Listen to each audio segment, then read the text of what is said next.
there, friends. This is Koli Aziza with Mariama Learning, where we support early learners' needs. Today, we have a special guest for you.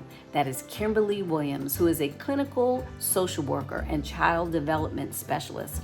As promised, she's going to talk to you about the Infants and Toddlers program according to IDEA, the Individuals with Disabilities Education Act. She's also going to talk to you about the IFSP, which stands for the Individualized Family Service Plan. I already talked in great detail with you about the IEP. She's going to talk to you about the IFSP. All right, ladies and gentlemen, families, here's Kimberly Williams. Good afternoon. My name is Kimberly Williams, and I'll be talking to you about the differences between Part B and Part C of the Individuals with Disabilities Education Act. And Part C of the law is the Infants and Toddlers program, and Part B is Special Education Services, early childhood up until 21 years of age. And I'll be talking to you a little bit about what an IFSP means. So welcome. So an IFSP is an Individualized Family Service Plan. It's developed after a child is deemed eligible for the Infants and Toddlers program. Every state has an Infants and Toddlers program. Maryland may be the only state that goes beyond age 3. Usually the Infants and Toddlers program goes from birth to 3. Maryland goes up until almost the child's 5th birthday, and it's called Extended C option. There may be one other state that does that, but as far as I know, Maryland is the only one. But again, check your local policy to see if there's something like that in your state, so that there's a seamless transition for families between infants and toddlers and then early childhood through the school system. So some of the differences between early intervention, infants and toddlers, and Part B, early childhood education up until 21 are: infants and toddlers works in the child's natural environment. So that could be in their home, it could be out in the community, it could be in a park, wherever the child spends most of their time with their family, that's considered their natural environment. As opposed to early childhood up until 21, that's usually in a classroom setting. Infants and toddlers is also family oriented. So we work with the entire family, not just with the child, as opposed to Part B. They work with just the child to address their educational needs. So you could say that Part C also has a developmental focus, because we consider children in our program to have a developmental delay. Whereas when a child has an IEP, they get an educational code, and then that code follows them through the IEP process throughout their journey. Overall, when a child is in the Infants and Toddlers program, like I said, we work with the entire family. Excuse me. The outcomes that are on the IFSP not just address the child, but also just address the family. And it's a partnership. So the mom or the dad would like Johnny to walk so that he could reach his toys. The family would like Melissa to chew for her food and swallow it during meal times. So it's all based upon the routines of the child and the family, whereas the IEP is just based upon that child's educational development within the context of the school setting. Okay. Another thing that's different is infants and toddlers is a year-round program. Whereas if you do have an IEP, your child could get services throughout the summer, ESY, extended school year, but it would have to be approved if there's documentation to show that the child may regress in their skills over the summer, then most likely that child will be approved for the extended school year. Infants and toddlers is all year round. The services provided with infants and toddlers can be a number of things. It can be occupational therapy, speech therapy, social work, nursing. There's a variety of services.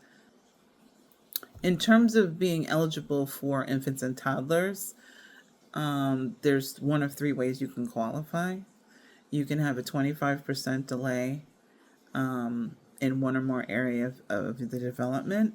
You can have a diagnosed medical condition that makes you at risk for developmental delay. The third way is atypical development. So if the first two that I just described do not exist, but the providers still feel like the child has some sort of atypicality in their development in a certain way, like in communication, the child might have some articulation issues. That would be atypical development. So the child could still qualify under that third category. So there's three ways to qualify. When your child gets older and it's transition time, possibly transitioning to the school system, the IEP, then they need to be determined eligible for Part B special education services. And so there's a meeting, and with a group of providers, could be special education provider, could be a general education provider, could be a speech therapist. There's a group of people, the parent, the person from the infants and toddlers program. They all meet to determine if the child is eligible under the next part of the law, Part B services. And so if the child is eligible, then they can develop an IEP at that time.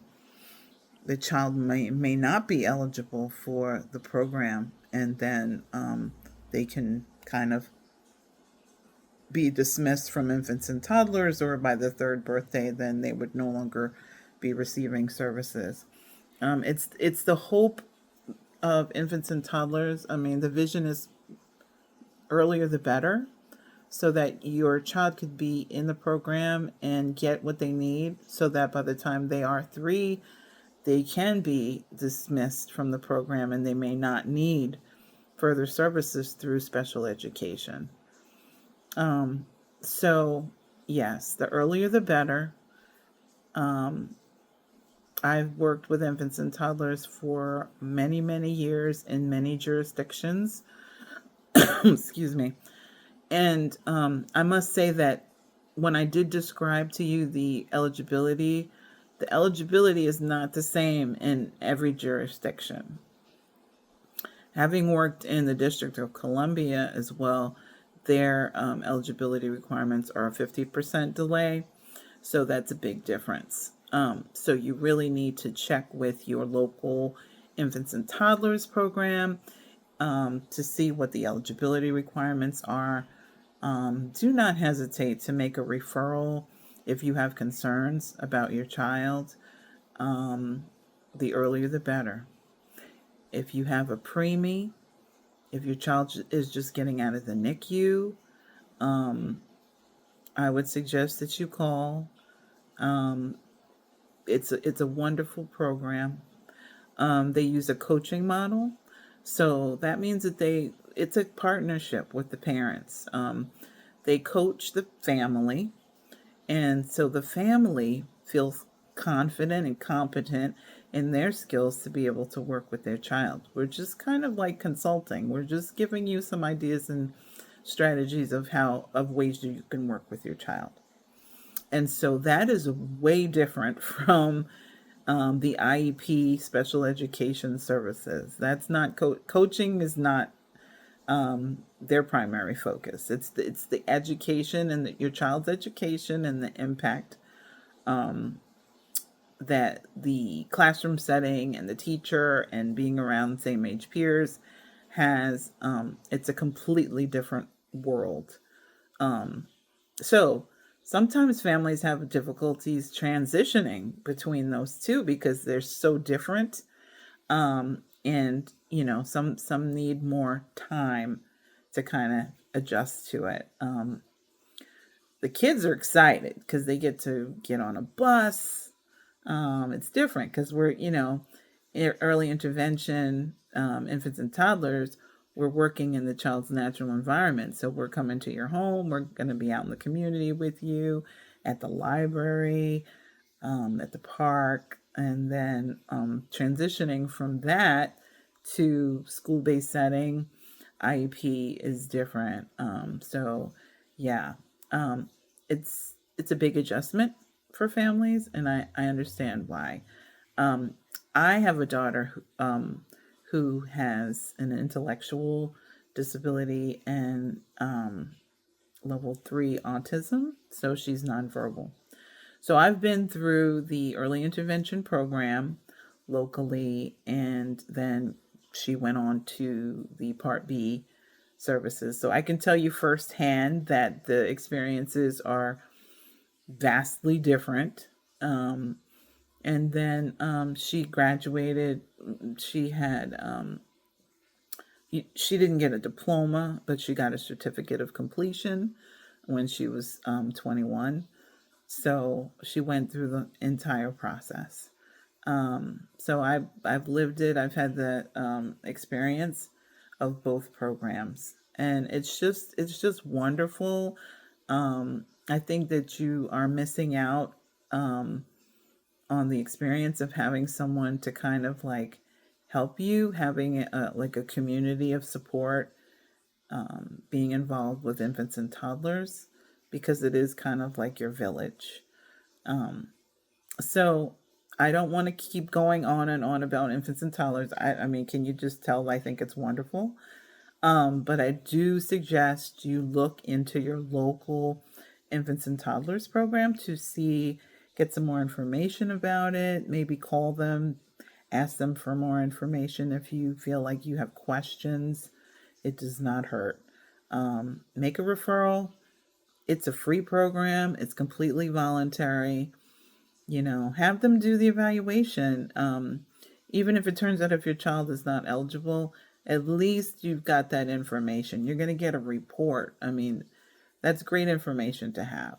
So please do not hesitate, if you do have concerns about your baby, to call your local infants and toddlers program.